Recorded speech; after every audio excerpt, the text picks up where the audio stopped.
Bonjour à tous et bienvenue sur Smart & Geek, le podcast qui t'aide, toi, chef d'entreprise, à piloter ta boîte avec les outils d'aujourd'hui. Je suis Émilie Lebrun, dirigeante de l'agence Foodonit depuis 13 ans et j'ai lancé Smart & Geek pour accompagner les entrepreneurs dans la gestion de leur entreprise. Tu recherches des solutions concrètes, efficaces, modernes, alors tu es au bon endroit. Mon objectif, faire de toi un dirigeant serein, efficace et heureux pour que ton entreprise cartonne et que tes salariés soient ravis.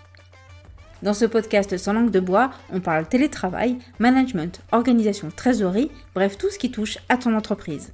En mode smart, c'est-à-dire des conseils simples et actionnables, et du geek avec des outils actuels, faciles à prendre en main. Smart & Geek, c'est un épisode tous les vendredis et un supplément un mardi sur 2, alors abonne-toi pour ne manquer aucun épisode. Installe-toi confortablement, je te souhaite une bonne écoute.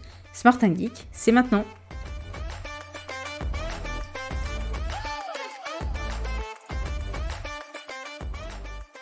Bonjour chers dirigeants et dirigeantes, toujours à l'affût de bons conseils pour vous aider à mieux piloter votre équipe et prendre du plaisir au quotidien. Donc aujourd'hui, pour ce nouvel épisode lecture, je vais vous présenter un livre indispensable à connaître, à lire, à relire et à tout le temps garder en tête, et surtout les 5 conseils pertinents à retenir pour mettre en place du changement dans votre entreprise.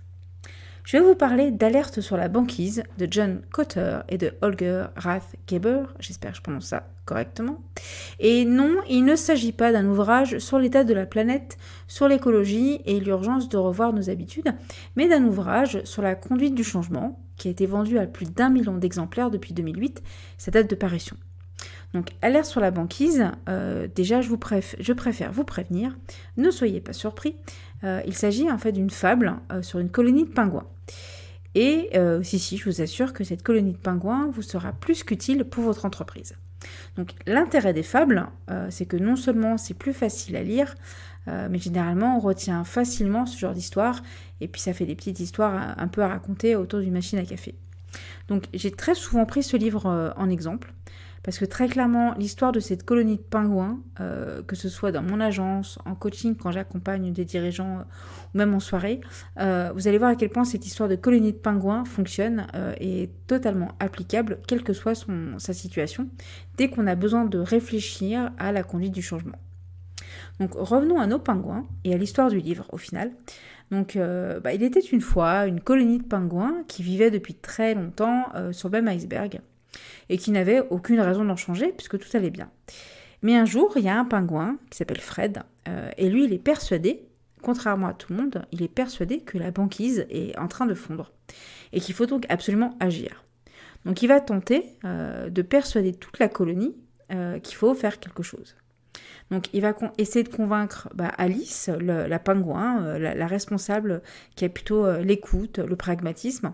Il va essayer de convaincre Louis, qui est le grand chef, Chouchou, qui est le pingouin populaire assez écouté des autres pingouins. Et puis il va souvent être confronté à Non-Non, qui est le pingouin un peu ancien, qui n'est jamais d'accord avec rien et qui ne veut jamais rien valider, et qui est clairement mon personnage favori, tellement j'ai rencontré de Non-Non dans toutes les entreprises. La vraie question, c'est déjà, est-ce que la banquise, elle fond réellement ? Et si oui, comment on va se mettre d'accord entre pingouins sur le plan d'action, avec autant de pingouins aux comportements et aux convictions différentes. Je m'arrête là pour le résumé de la fable, pour ne pas trop vous spoiler, pour pas trop vous dévoiler le reste de l'histoire. Je vais vous laisser la découvrir en intégralité, parce que à travers les aventures de Fred, vous allez reconnaître toutes les situations qu'on peut connaître en entreprise dès qu'on a besoin de mettre en place un changement. La résistance, les craintes, les désaccords sur la situation, et aussi sur les idées pour dépasser les blocages, réussir à prendre, j'ai envie de dire, une autre voie. Donc, je vais plutôt vous partager, au lieu du reste de l'histoire, les 5 clés que je trouve qu'il faut retenir de ce livre et qui aident réellement à conduire un changement. La première leçon, très clairement, c'est tant qu'on n'est pas d'accord sur un problème, il est impossible de se mettre d'accord sur des solutions. Ça a l'air simple en le disant comme ça, mais je peux vous assurer que je vois beaucoup de conversations tourner en rond parce que tout le monde n'est pas d'accord sur le problème. Et très clairement, si on n'est pas d'accord sur le problème, je me répète, mais je veux vraiment que vous l'entendiez, il est impossible de se mettre d'accord sur les solutions. Parce que si vous êtes le seul ou la seule persuadé du problème et que votre équipe n'en est pas persuadée, personne ne va ramer dans le même sens que vous. Et ce problème, il doit être entendu, il doit être compris et aussi validé, tout comme l'urgence dans laquelle il doit être traité. Parce qu'encore une fois, on peut être le seul persuadé que c'est urgent et qu'on a besoin des autres, mais si les autres doivent également être persuadés que c'est urgent, c'est un autre sujet. Donc pour ça, n'hésitez pas à ce que j'appelle un acte fort, à poser un acte fort, à savoir que si vous avez besoin que vos collègues comprennent que ce coup-ci c'est différent, que ce sujet-là est urgent, placez un acte fort, une réunion exceptionnelle qui est dans un tout autre cadre ou format que d'habitude, pour justement leur montrer qu'il y a un cadre exceptionnel et inhabituel. Surtout, ne commencez pas à parler de solutions avant que tout le monde ne soit d'accord sur le problème. J'insiste encore. Sinon, vous allez cramer du temps, vous allez débattre sur le mauvais sujet et surtout n'avoir aucune adhésion. Expliquez toujours avec beaucoup de détails ce que vous constatez en restant factuel, pourquoi c'est un problème et pourquoi c'est urgent de faire quelque chose, quel est l'objectif du changement que vous attendez et puis surtout les bénéfices pour tout le monde. Les solutions doivent venir en fait de l'ensemble de l'équipe et pas uniquement de vous, le lanceur d'alerte, voire même pas du tout en fait. Et c'est une excellente transition pour la seconde leçon à retenir de ce livre, c'est appuyez-vous sur vos équipes et non sur vous-même. Et quand je parle d'équipe, je parle de l'ensemble de l'entreprise.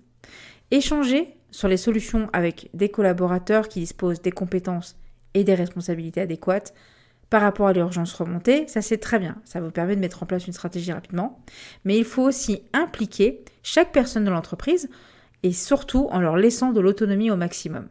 Parce que tout salarié qui aura en tête l'urgence du changement, les objectifs, pourra prendre des initiatives et on atteint grâce à ça beaucoup plus vite un effet de groupe et de cohésion. Parce que les bonnes idées peuvent émerger de tout le monde. Quel que soit son poste, c'est indispensable de réfléchir tous ensemble aux solutions. Et pour ça, troisième leçon, pensez à communiquer. Parce qu'il faut communiquer en toute transparence sur l'ensemble des informations et à l'ensemble des salariés. Pourquoi on constate ce problème ? Pourquoi il est urgent de le résoudre ? Quels bénéfices on aura une fois que ce problème sera résolu ? Et puis également le rôle de chacun pour y parvenir. Une bonne communication et une bonne transparence sont la garantie d'une adhésion de tous, de l'ensemble de la colonie, et ainsi de nous assurer que le changement dans l'entreprise est enclenché. Leçon numéro 4, le changement peut être très très long. Il faut réussir à rester focus sur la durée, mais également célébrer les petites victoires du quotidien parce qu'on a tous besoin de récompenses régulières et de ne pas être uniquement concentré sur les problèmes et sur les objectifs. Plus nous allons prendre du plaisir dans le changement et que nous allons voir les éléments se mettre en place, plus nous allons rester motivés sur le long terme. Parce que ça peut être là justement la partie la plus difficile, être tous d'accord qu'il faut changer, être tous d'accord que c'est urgent, mais que ça va être tellement long et difficile qu'on va vite se décourager et revenir à nos anciennes habitudes. Pensez donc à découper ce grand changement en petites étapes, à vous accorder des petites victoires, et ce, à tous les participants, quel que soit leur poste. Grâce à ça, ça aura un vrai impact sur la tenue et sur la durée. Car cinquième et meilleur conseil, en tout cas pour moi, pour tout changement, on a besoin de tous les pingouins. On ne peut pas porter seul un changement et on ne peut pas obliger une équipe à un changement. Ça ne fonctionne pas. Il faut l'adhésion du groupe aux problèmes, mais aussi aux solutions. Chaque pingouin va avoir une clé, un mode d'emploi, des idées, et on a tous parfois envie de ne pas échanger avec le non-nom de son entreprise. Et je suis sûre que quand je parle du non-nom, tu as un nom en tête, tu imagines ton pingouin non-nom dans ton entreprise. Clairement, ça peut être décourageant pour nos dirigeants. Je suis d'accord que ça prend du temps. Ça prend de l'énergie pour convaincre nos collaborateurs. Mais par contre, une fois que c'est fait, c'est aussi un tel soulagement de ne plus tout porter tout seul sur nos épaules. Et c'est aussi une source d'idées et de solutions auxquelles on n'aurait jamais pensé. Et c'est là où ce livre, je trouve, Alerte sur la banquise, nous éclaire au maximum sur la résistance au changement et nous montre aussi une autre façon de manager notre colonie pour réussir à mettre en place ce changement. Et ne pensez pas qu'il s'agit d'une simple fable superficielle, amusante, etc. Parce qu'il y a vraiment des vraies idées et une méthodologie très puissante derrière ce livre. J'espère que tu es déjà parti commander ce livre. Et si tu as des questions, n'hésite pas à me contacter sur LinkedIn, Émilie Lebrun. Je serai ravie d'échanger avec toi à ce sujet et puis sur d'autres sujets bien sûr comme d'habitude. Une dernière chose avant de partir, abonne-toi pour recevoir les prochains épisodes et pense à donner une note, notamment sur Apple Podcast, ce qui va me permettre d'être plus visible et à des auditeurs de découvrir ce podcast. À très bientôt!